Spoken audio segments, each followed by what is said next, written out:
ಸಂಚಿಕೆಯ ಶುರುವಿನಲ್ಲಿ ಸೂರ್ಯನ ಮೊಬೈಲ್ ಅಲ್ಲಿರೋ ಮಂಜನ್ ವಿಡಿಯೋನ ನೋಡ್ಬೇಕು ಅಂತ ಹೇಳಿ ರೋಹಿಣಿ ಸೂರ್ಯನ ಮೊಬೈಲ್ ನ ತಗೋಬೇಕು ಅಂತ ಹೇಳಿ ರೂಮಿಗೆ ಬರ್ತಾಳೆ. ಆಗ ಸಡನ್ ಆಗಿ ಸೂರ್ಯ ಹಾಗೂ ಮೀನನ್ನ ನೋಡಿದಂತ ರೋಹಿಣಿ ಮಂಚದ ಕೆಳಗೆ ಬಚ್ಚಿಟ್ಕೋತಾಳೆ. ಈ ಕಡೆ ಸ್ನಾನ ಮುಗಿಸ್ಕೊಂಡ್ ಬಂದಂತ ಸೂರ್ಯ ಮೀನನ್ನ ಕರೆದು ನಂಗೆ ಲೇಟ್ ಆಗುತ್ತೆ, ಬೇಗ ಟಿಫನ್ ಹಾಕೊಂಬ, ಏನ್ ಮಾಡಿದ್ಯಾ ಅಂತ ಕೇಳಿದಾಗ ಪೂರಿ ಸಾಗು ಅಂತ ಹೇಳ್ತಾಳೆ ಮೀನಾ. ಆಗ ನೀನೇ ತಿನ್ಸ್ಬೇಕು, ನಂಗೆ ಲೇಟ್ ಆಗುತ್ತೆ ಅಂತ ಹೇಳಿದಾಗ ಯಾಕೆ ನೀವು ನನ್ಗೆ ನೀನೇ ತಿನ್ಸಿದ್ರಲ್ಲ ಅದಕ್ಕೋಸ್ಕರ ನಾನ್ ತಿನ್ಸ್ಬೇಕಾ ಅಂತ ಕೇಳಿದಾಗ ಹಾಗಲ್ಲ ಕಣೆ, ನನ್ಗೆ ಟೈಮ್ ಇಲ್ಲ, ಲೇಟ್ ಆಗುತ್ತೆ ಅಂತ ಹೇಳ್ತಿರ್ತಾನೆ ಸೂರ್ಯ. ಆಗ ಮೀನಾ ಆಯ್ತು ಸರಿ, ನೀವು ಬೇಗ ರೆಡಿಯಾಗಿ ನಾನು ಹರ್ಕೊಂಡ್ಬರ್ತೀನಿ ಅಂತ ಹೇಳಿ ಅಲ್ಲಿಂದ ಹೊಡ್ತಾಳೆ.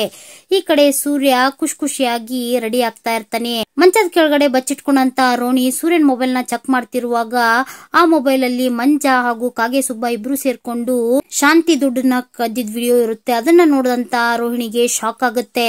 ಇನ್ನೇನು ಆ ವಿಡಿಯೋನ ತನ್ನ ಮೊಬೈಲ್ಗೆ ಶೇರ್ ಮಾಡ್ಕೋಬೇಕು ಅನ್ನೋಷ್ಟರಲ್ಲಿ ಸೂರ್ಯನ್ ಮೊಬೈಲ್ ಆಫ್ ಆಗ್ಬಿಡುತ್ತೆ.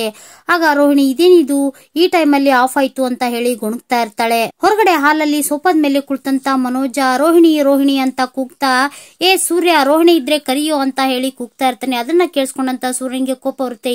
ರೋಹಿಣಿ ನಿನ್ ರೂಮ್ ಅಲ್ಲಿ ಇರ್ಬೇಕು, ಕರಿಯೋ ಅಂತ ಹೇಳ್ತಾನೆ ಮನೋಜ. ನಿನ್ಗೇನ್ ಐಲ್ ಪೈಲ್ ಆಗಿದ್ಯಾ, ಪೌಡ್ರಮ್ಮ ಯಾಕೋ ನಾನಿರುವಾಗ ನನ್ನ ರೂಮಲ್ಲಿ ಬರ್ತಾಳೆ ಅಂತ ಹೇಳಿದಾಗ ಹೌದಲ್ವಾ, ಮೀನಾ ಜೊತೆ ಮಾತಾಡಕಂತ ಬಂದಿರ್ಬೇಕು ನೋಡು ಅಂತ ಹೇಳಿದಾಗ ನಿನ್ಗೇನೋ ತಲೆ ಕೆಟ್ಟಿದೆ, ರೈಟ್ ಹೇಳು ಅಂತ ಹೇಳಿ ಸೂರ್ಯ ಹೇಳ್ತಾನೆ. ನಾನ್ಯಾಕೋ ರೈಟ್ ಹೇಳಿ, ನಾನು ಲೆಫ್ಟ್ ಹೇಳ್ತೀನಿ ಅಂತ ಹೇಳಿದಾಗ ಸೂರ್ಯ ಅಲ್ಲಿಂದ ಹೊಡ್ತಾನೆ. ಈ ಕಡೆ ಮೀನಾ ತಟ್ಟೆಯಲ್ಲಿ ಪೂರಿ ಹಾಗೂ ಸಾಗುನ ಹಾಕೊಂಡು ರೂಮಿಗೆ ಬರ್ತಾಳೆ. ಆಗ ಸೂರ್ಯನ್ಗೆ ತಿನ್ನಿಸ್ತಾ ಇರುವಾಗ ಸೂರ್ಯ ನೋಡೇ ಮೀನಾ, ನೀನು ಪೂರಿ ಇದ್ದಾಗೆ ನಾನು ಕುರ್ಮಾ ಇದ್ದಾಗೆ ನಮ್ಮಿಬ್ರು ಜೋಡಿ ಸಖತ್ತಾಗಿದೆಯಲ್ವಾ ಅಂತ ಹೇಳಿ ಮೀನಾನ ರೇಗಿಸ್ತಾ ಪೂರಿ ತಿಂತ ಸೂಪರ್ ಆಗಿದೆ ಕಣೆ ಪೂರಿ ಅಂತ ಹೇಳಿ ಮೀನಾ ಕೈ ರುಚಿನ ಹೊಗಳ್ತಾ ಇರ್ತಾನೆ. ಹಾಗೆ ನಂಗೆ ಟೈಮ್ ಆಯ್ತು ಕಣೆ, ಇನ್ನೇನು ಚಾರ್ಜ್ಗೆ ಹಾಕಿರೋ ಫೋನ್ ನ ತಗೊಂಡು ಹೊರಟು ಬಿಡೋದು ಅಷ್ಟೇ ಅಂತ ಹೇಳ್ತಿರುವಾಗ ಮೀನಾ ಸಡನ್ ಆಗಿ ಚಾರ್ಜರ್ ಹತ್ರ ನೋಡ್ತಾಳೆ. ಏನ್ರಿ ಇದು ಚಾರ್ಜರ್ ಅಷ್ಟೇ ಇದೆ, ಫೋನೇ ಇಲ್ವಲ್ಲ, ಎಲ್ಲಿದೆ ಫೋನ್ ಅಂತ ಹೇಳಿದಾಗ ಶಾಕ್ ಆದಂತ ಸೂರ್ಯ ಅಲ್ಲ ಕಣೆ ಇಲ್ಲೇ ಚಾರ್ಜ್ಗೆ ಹಾಕಿದ್ದೆ, ಎಲ್ಲಿ ಹೋಯ್ತು ಅಂತ ಹೇಳಿ ಹುಡುಕ್ತಾ ಇರ್ತಾನೆ. ಆಗ ಮೀನಾ ರೀ ಚಾರ್ಜರ್ ಇದೆ ಫೋನ್ ಇಲ್ಲ ಅಂದ್ರೆ ಏನರ್ಥ, ಅಲ್ಲೆಲ್ಲೋ ಹೊರಗಡೆ ಇರ್ಬೋದು, ನೀವು ಮರ್ತಿಟ್ಟು ಬಂದಿರ್ಬೋದು ಅಂತ ಹೇಳಿದಾಗ ಇಲ್ಲ ಕಣೆ ಅಂತ ಹೇಳಿ ಆಣೆ ಮಾಡ್ತಾನೆ ಸೂರ್ಯ. ಆಗ ಮೀನಾ ಇಷ್ಟಕ್ಕೆಲ್ಲ ಯಾಕ್ರಿ ಆಣೆ, ಹುಡ್ಕೋಣ ಅಂತ ಹೇಳ್ತಿರುವಾಗ ಸೂರ್ಯ ಬೆಡ್ ಮೇಲೆಲ್ಲ ಹುಡುಕ್ತಾ ಇರ್ತಾನೆ. ಈ ಕಡೆ ರೋಹಿಣಿ ಮಾತ್ರ ಮಂಚದ ಕೆಳಗೆ ಬಚ್ಚಿಟ್ಕೊಂಡು ಅವ್ರನ್ನೇ ನೋಡ್ತಾ ಇರ್ತಾಳೆ. ಆಗ ಮೀನಾ ಹೊರಗಡೆ ಏನಾದ್ರೂ ಇರ್ಬೋದು, ನಾನು ನೋಡ್ಕೊಂಡ್ ಬರ್ತೀನಿ ಅಂತ ಹೇಳಿ ಅಲ್ಲಿಂದ ಹೊರಡ್ತಾಳೆ. ಈ ಕಡೆ ಸೂರ್ಯ ನಾನು ಬೆಳಗಿಂದ ಇಲ್ಲೇ ಓಡಾಡಿದೀನಿ, ಪೌಡರ್ ಜೊತೆ ಎಲ್ಲ ಮಾತಾಡ್ಕೊಂಡು ಚಾರ್ಜ್ ಇಲ್ಲೇ ಹಾಕಿದೀನಿ ಅಂತ ಹೇಳಿ ನೆನ್ಸ್ಕೊಳ್ತಾ ಇರ್ತಾನೆ. ಆದ್ರೆ ರೋಹಿಣಿ ಮಾತ್ರ ಹೇಗಿಲ್ಲಿಂದ ತಪ್ಪಿಸ್ಕೊಂಡು ಹೋಗ್ಬೇಕು ಅಂತ ಹೇಳಿ ಯೋಚನೆ ಮಾಡ್ತಾ ಇರ್ತಾಳೆ. ಹಾಲ್ ಅಲ್ಲಿ ಮಂಚದ ಹತ್ರ ಬಂದಂತ ಮೀನಾ ಸೂರ್ಯನ್ ಮೊಬೈಲ್ ನ ಹುಡುಕ್ತಾ ಇರ್ತಾಳೆ. ಆಗ ಹಾಲ್ಗೆ ಬಂದಂತ ರಂಗನಾಥ್ ಅವ್ರನ್ನ ನೋಡಿದಂತ ಮನೋಜ ಅಪ್ಪ ರೋಹಿಣಿಯನ್ನೇನಾದ್ರೂ ನೋಡ್ದೇನಪ್ಪ ಅಂತ ಕೇಳಿದಾಗ ಸುಮ್ನೆ ಕುತ್ಕೊಂಡ್ರೆ ಸರಿ ಇವಾಗ ಅಂತ ಹೇಳಿ ಬೈತಾ ರಂಗನಾಥ್ ಅವರು ಪೇಪರ್ ತಗೊಂಡು ಓದೋಕಂತ ಕುತ್ಕೋತಾರೆ. ಆಗ ಮೀನಾ ಹುಡುಕ್ತಿರೋದನ್ನ ನೋಡಿದಂತ ರಂಗನಾಥ್ ಅವರು ಯಾಕಮ್ಮ ಏನಾಯ್ತು, ಏನ್ ಹುಡುಕ್ತಿದ್ಯಾ ಅಂತ ಕೇಳಿದಾಗ ಅಯ್ಯೋ ಮವ ಇವರು ಮೊಬೈಲ್ ನ ಚಾರ್ಜ್ ಹಾಕಿದ್ರಂತೆ, ಎಲ್ಲೂ ಕಾಣಿಸ್ತಾ ಇಲ್ಲ, ಅದನ್ನ ನೋಡ್ತಿದೀನಿ ಅಂತ ಹೇಳ್ತಿರ್ತಾರೆ. ಆಗ ಮನೋಜ ಅವ್ರು ಮಿಸ್ ಆಗಿದ್ನ ಮಾತ್ರ ಚೆನ್ನಾಗಿ ಹುಡುಕ್ತಾರೆ, ಆದ್ರೆ ನಾವು ಮಿಸ್ ಆಗಿದ್ನ ಕೇಳಿದ್ರೆ ನಮಗ್ ಬೈತಾರೆ ಅಂತ ಹೇಳಿ ಗೊಣಗ್ತಾ ಇರ್ತಾನೆ. ಆಗ ರಂಗನಾಥ್ ಅವರು ಅವ್ನಿಗೆ ಹೇಳಿದೆನಮ್ಮ, ಎಷ್ಟೋ ಸಾರಿ ಹೇಳಿದ್ದೀನಿ ನಿದ್ದೆಗೆಡ್ಬೇಡ, ನಿದ್ದೆಗೆಟ್ಟಿಯೋ ಬುದ್ಧಿಗೆಟ್ಟಿಯೋ ಅಂತ ಗಾದೆ ಮಾತೇ ಇದೆ, ಮರುಗುಳೆ ಆಗ್ಬಿಟ್ಟಿದೆ ಅವನ್ಗೆ ಅಂತ ಹೇಳಿ ಬೈತಿರುವಾಗ ಅಲ್ಲಿಗೆ ಬಂದಂತ ಸೂರ್ಯ ಅವನು ಸಹ ಮೊಬೈಲ್ ನ ಹುಡುಕ್ತಾ ಅಯ್ಯೋ ಅಪ್ಪ ಯಾವ ಮರುಗುಳಿನೂ ಇಲ್ಲ ಏನೂ ಇಲ್ಲ, ಇಲ್ಲೇ ಬೆಳಗ್ಗೆ ಚಾರ್ಜ್ಗೆ ಹಾಕೋಗಿದ್ನಪ್ಪ ಅಂತ ಹೇಳಿ ಮಾತಾಡ್ತಾ ಇರ್ತಾನೆ. ಈ ಕಡೆ ಮನೋಜ ಕೂತ್ ಜಾಗದಲ್ಲೇ ರೋಹಿಣಿ ಅಂತ ಹೇಳಿ ಕೂಗ್ತಾ ಇರ್ತಾನೆ. ಆಗ ಕೋಪಗೊಂಡಂತ ಸೂರ್ಯ ಏನೋ ನಿಂದು ಕಾಟ, ಹೆಂಡ್ರ ಕಾಣ್ತಾ ಇಲ್ಲ ಅಂತ ಹೇಳಿ ಖುಷಿಯಾಗಿರ್ಬೇಕು, ಯಾಕೋ ಇಷ್ಟೊಂದು ಟೆನ್ಷನ್ ಮಾಡ್ಕೊಂಡು ನಮಗೂ ತಲೆ ನೋಯಿಸ್ತಾ ಇದ್ಯಾ ಅಂತ ಹೇಳಿ ಬೈತಾ ಇರ್ತಾನೆ. ಹೆಂಡ್ರ ಕಾಣ್ತಾ ಇಲ್ಲ ಅಂತ ಹೇಳಿ ನನ್ನ ಮೊಬೈಲ್ ಏನಾದ್ರು ದೇಬ್ಬಿಟ್ಟಿಯೇನೋ ಅಂತ ಹೇಳಿ ಮನೋಜ್ಗೆ ಕೇಳ್ತಿರುವಾಗ ಏನೋ ನೀನು, ನಾನೇ ಕೂತ್ ಜಾಗದಿಂದ ಎದ್ದಿಲ್ಲ, ನೀನ್ ಬೇರೆ ಅಂತ ಹೇಳಿ ಮಾತಾಡ್ತಿರುವಾಗ ಅಲ್ಲಿಗೆ ಶಾಂತಿ ಬರ್ತಾಳೆ. ಆಗ ಮನೋಜ ಮತ್ತೆ ಕೂತ್ ಜಾಗದಲ್ಲೇ ರೋಹಿಣಿ ಅಂತ ಹೇಳಿ ಕೂಗ್ತಾ ಇರ್ತಾನೆ. ಅದನ್ನ ನೋಡಿದಂತ ಶಾಂತಿಗೆ ಕೋಪ ಬರುತ್ತೆ. ಏನೋ ನಿಂದು ಬೆಳಗ್ಗೆಯಿಂದ ಗೋಳು, ಕೂತ್ ಜಾಗದಿಂದ ಕುತ್ಕೊಂಡು ಹೊರಗಡೆ ಎದ್ದು ಹೋಗಿ ನೋಡ್ಬಾರ್ದಾ ಅಂತ ಹೇಳಿ ಮನೋಜನ್ಗೆ ಬೈತಾ ಇರ್ತಾಳೆ. ಆಗ ಮನೋಜ ಅಮ್ಮ ಹುಡುಕ್ಬೇಕು ಅಂದ್ರೆ ಇಲ್ಲಿಂದ ಎದ್ದು ಹೋಗ್ಬೇಕು, ನನ್ ಕಡೆಯಿಂದ ಆಗಲ್ಲ, ಕಾಲ್ ನೋವು ಬೇರೆ ಅಂತ ಹೇಳ್ತಿರುವಾಗ ಶಾಂತಿ ಏನೋ ನೀನು ಇಷ್ಟೊಂದು ಸೋಮೇರಿ ಆಗೋದು ಒಳ್ಳೇದಲ್ಲೋ ಮನೋಜ ಅಂತ ಹೇಳಿ ಬೈತಾ ಇರ್ತಾಳೆ. ಆಗ ರಂಗನಾಥ್ ಅವರು ನೀನ್ ಹೀಗೆ ಇನ್ನೊಂದು 4 ತಾಸು ಕುತ್ಕೊಂಡ್ಬಿಡು, ಬೇರ್ ಬಂದ್ಬಿಡ್ತಾವೆ ಅಂತ ಹೇಳಿ ಮನೋಜನ್ಗೆ ಬೈತಿರೋದನ್ನ ನೋಡಿದಂತ ಸೂರ್ಯ ನಗ್ತಾ ಇರ್ತಾನೆ. ಆಗ ರಂಗನಾಥ್ ಅವರು ನಿಂದೆ ನಿನಗಾಗಿದೆ ಕಿಸಿಯೋದ್ ಬೇರೆ, ಮೊದ್ಲು ಹುಡುಕೋ ತಗೊಳ್ಳೋ, ನನ್ನ ಮೊಬೈಲಿಂದ ಮಿಸ್ ಕಾಲ್ ಕೊಡು ಅಂತ ಹೇಳಿದಾಗ ಅಯ್ಯೋ ಅಪ್ಪ ಚಾರ್ಜ್ ಇಲ್ಲ ಅಂತ ಹೇಳಿ ನಾನು ಚಾರ್ಜ್ಗೆ ಹಾಕಿದ್ದು, ಈಗ ಮೊಬೈಲ್ ಬೇರೆ ಕಾಣ್ತಾ ಇಲ್ಲ, ನನ್ನ ಮೊಬೈಲ್ ಆಫ್ ಆಗಿದೆ ಅಂತ ಮಾತಾಡ್ತಾ ಇರ್ತಾನೆ. ಮಂಚದ ಕೆಳಗಡೆ ಬಚ್ಚಿಟ್ಕೊಂಡಂತ ರೋಹಿಣಿ ಸೂರ್ಯ ಹಾಗೂ ಮೀನಾ ರೂಮಿಂದ ಹೊರಗಡೆ ಹೋದ ತಕ್ಷಣ ಅಲ್ಲಿಂದ ಎದ್ದು ಬಂದು ಸೂರ್ಯನ್ ಮೊಬೈಲ್ ನ ಪಿಲ್ಲೋ ಕೆಳಗಡೆ ಇಟ್ಟು ಅಲ್ಲಿಂದ ಹೊಡ್ತಾಳೆ.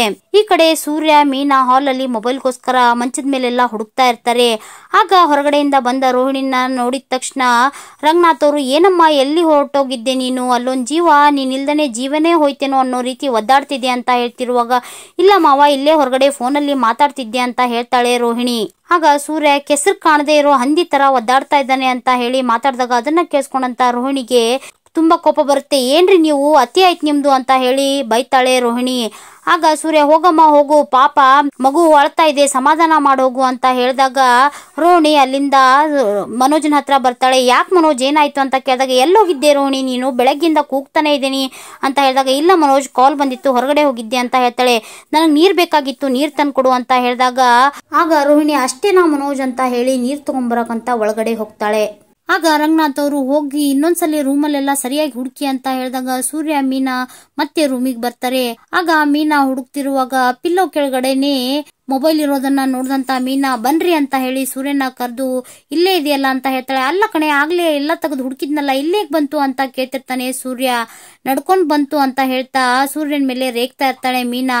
ಆಗ ಸೂರ್ಯ, ಆಯ್ತು ಬಿಡು, ಗುರಾಯಿಸ್ಬೇಡ ಅಂತ ಹೇಳಿ ಮೊಬೈಲ್ ನ ತಗೊಂಡು ಚಾರ್ಜ್ ಹಾಕ್ಬೇಕು ಅಂತ ಹೇಳಿ ಮಾತಾಡ್ತಾ ಚಾರ್ಜ್ ಹಾಕಿ, ನಾನು ಇಲ್ಲೇ ಇಟ್ಟಿದ್ನಲ್ಲ, ಹೇಗ್ ಮಾಯ ಆಯ್ತು ಅಂತ ಹೇಳಿ ಮತ್ತೆ ಯೋಚನೆ ಮಾಡ್ತಾ ನಿಂತ್ಕೊಳ್ತಾನೆ. ಅಡುಗೆ ಮನೆಯಲ್ಲಿರೋ ಮೀನಾ ಯೋಚನೆ ಮಾಡ್ತಾ ತರಕಾರಿ ಕಟ್ ಮಾಡ್ತಾ ಇರ್ತಾಳೆ. ಆಗ ಹಿಂದ್ಗಡೆಯಿಂದ ಬಂದಂತ ಸೂರ್ಯ ಮೀನಾಗೆ ಹೆದರ್ಸ್ತಾ ಕಿಟ್ಲೆ ಮಾಡ್ತಾ, ಮೀನಾ ಸಪ್ಪೆ ಆಗಿರೋದನ್ನ ಗಮನಿಸಿ, ಯಾಕೆ ಮೀನಾ ಏನಾಯ್ತು ನಿನ್ಗೆ, ಯಾಕೆ ಇಷ್ಟೊಂದು ಬೇಜಾರಲ್ಲಿದ್ಯಾ ಅಂತ ಕೇಳಿದಾಗ ಮೀನಾ ರೋಹಿಣಿ ಜ್ಯೋತಿಷಿ ಅವ್ರ ಹತ್ರ ಹೋದದ್ನ ನಡೆದ ವಿಷಯನೆಲ್ಲಾನು ಸೂರ್ಯನ ಹತ್ರ ಹೇಳಿದಾಗ, ಓಹೋ ಇದಾ ವಿಷಯ, ಈ ವಿಷಯನ ಹೇಗಾದ್ರೂ ಮಾಡಿ ಸೋನಂ ಪಾಪಡಿಯಿಂದ ಹೊರಗಡೆ ತರಿಸೋಣ. ಆಗ ಸಕ್ಕರೆ ಒಪ್ಕೋತಾರೆ. ಸೋನಂ ಪಾಪಡಿ ಕಡೆಯಿಂದಾನೇ ಪೂಜೆ ಮಾಡಿಸೋಣ ಅಂತ ಹೇಳಿದಾಗ, ಅದೇಗ್ರಿ ಆಗತ್ತೆ, ಶ್ರುತಿ ಅವ್ರಿಗೆ ಈ ಪೂಜೆ ವ್ರತ ಕಂಡ್ರೇನೆ ಆಗಲ್ಲ, ಹಾಗೆ ಶ್ರುತಿ ಹಾಗೂ ನಾನು ಜಗಳ ಮಾಡ್ಕೊಂಡಿದೀವಿ, ಅವ್ರಿಟ್ ಬೊಂಬೆಗೆ ನಾನ್ ಹೇಗ್ರಿ ಪೂಜೆ ಮಾಡಕ್ಕಾಗುತ್ತೆ ಅಂತ ಹೇಳಿ ಮೀನಾ ಹೇಳಿದಾಗ, ಹೌದಲ್ವಾ ಅದು ಸರಿನೇ, ಏನ್ ಮಾಡೋದು ಅಂತ ಹೇಳಿ ಯೋಚನೆ ಮಾಡ್ತಾ ನಮ್ಮನೆ ಬಾಸಿಗೆ ಕೇಳೋಣ, ಐಡಿಯಾ ಕೊಡ್ತಾರೆ ಅಂತ ಹೇಳ್ತಾನೆ ಸೂರ್ಯ. ಬಾಸ ಯಾರ್ರಿ ಅದು ಅಂತ ಕೇಳ್ತಾಳೆ ಮೀನಾ. ಅದೇ ಕಣೆ ನಮ್ಮಪ್ಪ, ಅವರೇ ಅಲ್ವಾ ನಮ್ಮನೆಗ್ ಬಾಸು ಅಂತ ಮಾತಾಡ್ತಿರುವಾಗ ಅದೇ ಸಮಯಕ್ಕೆ ಹೊರಗಡೆಯಿಂದ ಬಂದ ರಂಗನಾಥ್ ಅವರು, ಮೀನಾ ನೀರ್ ತಗೊಂಡ್ ಬಾ ಅಂತ ಹೇಳ್ತಾರೆ. ಆಗ ಮೀನಾ ನೀರ್ ತಗೊಂಡು ರಂಗನಾಥ್ ಅವ್ರ ಹತ್ರ ಬರ್ತಾರೆ. ಆಗ ಸೂರ್ಯನನ್ನ ನೋಡಿದಂತ ರಂಗನಾಥ್ ಅವರು, ಯಾಕಪ್ಪ ಇವತ್ತು ಟ್ರಿಪ್ ಇಲ್ವಾ ಅಂತ ಕೇಳಿದಾಗ, ಅಯ್ಯೋ ಅಪ್ಪ ನಮ್ ಬಾಳ್ ಏನಪ್ಪ ಕೇಳ್ತೀಯ ಅಂತ ಹೇಳಿ ಒಗುಟೊಗುಟಲ್ಲಿ ಮಾತಾಡ್ತಿರ್ತಾನೆ. ಆಗ ರಂಗನಾಥ್ ಅವರು, ಏನಾಯ್ತಮ್ಮ ನೀನೇ ಬಿಡಿಸೇಳು ಅಂತ ಹೇಳಿದಾಗ ಮೀನಾ ನಡೆದ ವಿಷಯವನ್ನೆಲ್ಲ ಹಾಗೆ ವೃತ ಮಾಡ್ಬೇಕದನ್ನೆಲ್ಲ ಹೇಳ್ತಾಳೆ. ಆಗ ರಂಗನಾಥ್ ಅವರು, ಒಳ್ಳೇದಲ್ಲಮ್ಮ, ಇದಕ್ಕೆ ಯಾಕಮ್ಮ ಮೀನಾ ಮೇಷ ಎಣಿಸ್ತಾ ಇದೀಯಾ, ಮಾಡು ಅಂತ ಹೇಳ್ತಾರೆ. ಆದ್ರೆ ಸಕ್ಕರೆ ಒಪ್ಬೇಕಲ್ಲಪ್ಪ ಅಂತ ಹೇಳಿ ಸೂರ್ಯ ಹೇಳಿದಾಗ, ಹೌದು ಇಂಥ ವಿಷಯಕ್ಕೆಲ್ಲ ಅವಳು ಖಂಡಿತ ಒಪ್ಪೋದೇ ಇಲ್ಲ ಅಂತ ಮಾತಾಡ್ತಿರುವಾಗ ಅದೇ ಸಮಯಕ್ಕೆ ಹೊರಗಡೆಯಿಂದ ರೋಹಿಣಿ ಹಾಗೂ ಶಾಂತಿ ಮಾತಾಡ್ತಾ ಬರ್ತಿರ್ತಾರೆ. ಆಗ ರೋಹಿಣಿ, ಅತ್ತೆ ನಾನು ಜೋಯಿಶ್ರ ಹತ್ರ ಹೋಗ್ ಬಂದಲ್ಲ, ಅವ್ರು ಹೇಳ್ತಿದ್ರು ನಮ್ ಮನೋಜ್ ಅವರು ಟಾಪ್ ಅಲ್ಲಿ ಬರ್ತಾರಂತೆ, ದೊಡ್ಡ ಬಿಸ್ನೆಸ್ ಮ್ಯಾನ್ ಆಗ್ತಾರೆ ಅಂತ ಹೇಳಿ ಮಾತಾಡ್ತಾ ಬರ್ತಿರ್ತಾರೆ. ಆಗ ಶಾಂತಿ ಮೀನಾಗೆ, ಹೋಗಿ ಒಂದ್ ಲೋಟ ಸ್ಟ್ರಾಂಗ್ ಆಗಿ ಕಾಫಿ ಮಾಡ್ಕೊಂಬ ಅಂತ ಹೇಳ್ತಾಳೆ. ಆಗ ರಂಗನಾಥ್ ಅವರು, ಹೋಗಮ್ಮ ಕುಡಿದ ತಕ್ಷಣ ವರ ಕೊಟ್ಬಿಡ್ಬೇಕು, ಆ ರೀತಿ ಮಾಡ್ಕೊಂಬ ಅಂತ ಹೇಳಿದಾಗ, ಯಾಕೋ ನನ್ನಿಂದ ಏನಾದ್ರೂ ಕೆಲಸ ಆಗ್ಬೇಕಿತ್ತಾ, ಅದಕ್ಕೆ ಈ ರೀತಿ ಮಾತಾಡ್ತಾ ಇದ್ದೀರಾ ಅಂತ ಹೇಳಿದಾಗ, ಹೌದು ಕಣೆ ಅಂತ ಹೇಳ್ತಾ, ಬಾ ಕುತ್ಕೋ ಅಂತ ಹೇಳ್ತಾರೆ. ಆಗ ಶಾಂತಿ, ಬೇಡ ಪರವಾಗಿಲ್ಲ ಇಲ್ಲೇ ಹೇಳಿ ಅಂತ ಹೇಳಿದಾಗ ರಂಗನಾಥ್ ಅವರು, ನಮಗಾಗ್ಬೇಕಲ್ವಾ ಕೆಲಸ ಅಂತ ಹೇಳಿ ಅವರೇ ಶಾಂತಿ ಹತ್ರ ಎದ್ ಬಂದು, ನೋಡೆ ಶಾಂತಿ ಅಂತ ಹೇಳಿದಾಗ ಮತ್ತೆ ಶಾಂತಿ ಸೋಫಾದ ಮೇಲೆ ಹೋಗಿ ಕುತ್ಕೋತಾಳೆ. ಆಗ ರಂಗನಾಥ್ ಅವರು, ನೀನೇ ಹೇಳಮ್ಮ ಅಂತ ಹೇಳಿ ಮೀನಾಗೆ ಹೇಳಿದಾಗ ಮೀನಾ ನಡೆದ ವಿಷಯನೆಲ್ಲ ಹೇಳ್ತಾಳೆ. ಹಾಗೆ 3 ದಿವಸ ಗೊಂಬೆನಿಟ್ಟು ಪೂಜೆ ಮಾಡ್ಬೇಕು, ವ್ರತ ಮಾಡ್ಬೇಕು ಅಂತ ಹೇಳಿದಾಗ ಅದನ್ನ ಕೇಳಿದಂತ ಶಾಂತಿ, ಅಲ್ಲ ಕಣೆ ನೀನು ನಿನ್ ಗಂಡ ಸೇರಿ ನಮ್ಗೆಲ್ರಿಗೂ ಓಡಾಡಕ್ಕೆ ಜಾಗ ಇಲ್ದೇ ಇರೋ ರೀತಿ ಮಾಡಿದರೆ, ಮತ್ತೆ ಈ ವ್ರತ ಎಲ್ಲ ಬೇಕಾ ಅಂತ ಕೇಳಿದಾಗ, ಬೇಕಿದ್ರೆ ಹೋಗಿ ನಿನ್ ತವ್ರ ಮನೇಲಿ ಮಾಡ್ಕೋ ಅಂತ ಹೇಳ್ತಾಳೆ. ಆಗ ರಂಗನಾಥ್ ಅವರು, ಹೋಗಮ್ಮ ಹೋಗು, ನಿನ್ ತವ್ರ ಮನೇಲೆ ಮಾಡು, ಪುಣ್ಯ ಏನೇ ಬಂದ್ರು ಅವ್ರಿಗೆ ಬರ್ಲಿ ಅಂತ ಹೇಳಿದಾಗ ಶಾಂತಿ ರೋಹಿಣಿಗೆ, ನೀನ್ ಮಾಡೇ ವ್ರತ ಅಂತ ಹೇಳ್ತಾಳೆ. ಆಗ ರೋಹಿಣಿ, ಆಗಲ್ಲ ಅತ್ತೆ, ನಂಗೆ ಪಾರ್ಲರ್ ಅಲ್ಲಿ ಶಾಪಲ್ಲಿ ತುಂಬಾ ಕೆಲಸ ಇರುತ್ತೆ, ಓಡಾಟ ಇರುತ್ತೆ, ಇರೋ ಕೆಲಸನೇ ಮಾಡೋಕ್ ಆಗ್ತಿಲ್ಲ ಅಂತ ಹೇಳಿದಾಗ ಅದನ್ನ ಕೇಳಿಸ್ಕೊಂಡಂತ ರಂಗನಾಥ್ ಅವರು, ಗೃಹಿಣಿ ಅಂದ್ರೆ ನಿಂತರ ಇರ್ಬೇಕಮ್ಮ ಅಂತ ಮಾತಾಡ್ತಾ ಇರ್ತಾನೆ. ಹಾಗೆ ಶಾಂತಿಗೆ, ನೋಡೇ ಶಾಂತಿ, ಈ ಮನೇಲಿ ಏನೇ ಒಳ್ಳೇದಾದ್ರೂ ಅದು ಮನೋಜನ್ಗೆ ಅಲ್ವಾ, ಮೀನಾ ಪೂಜೆ ಮಾಡಿದ್ರು ಅದು ಮನೋಜನ್ಗೆ ಒಳ್ಳೇದಾಗುತ್ತೆ, 3 ಜನ ಸೊಸೆಯರು ಮಕ್ಕಳು ಇದ್ದಾರೆ, ಅವ್ರಿಗೆ ಒಳ್ಳೇದಾಗ್ಬೇಕು, ಅವ್ರಿಗೆ ಮಕ್ಕಳಾಗ್ಬೇಕಲ್ವಾ, ಅದಕ್ಕೆ ಮೊದಲು ಒಳ್ಳೇದಾಗೋದು ಮನೋಜನ್ಗೆ ಆಗುತ್ತೆ, ಏನಂತೀಯ ಅಂತ ಹೇಳಿದಾಗ, ಆಗ್ಲಿ ಮಾಡ್ಕೊಳ್ಳಿ ಅಂತ ಹೇಳ್ತಾಳೆ. ಆಗ ಶಾಂತಿನೇ ನೋಡ್ತಾ ನಗ್ತಾ ನಿಂತಿರ್ತಾನೆ ಸೂರ್ಯ.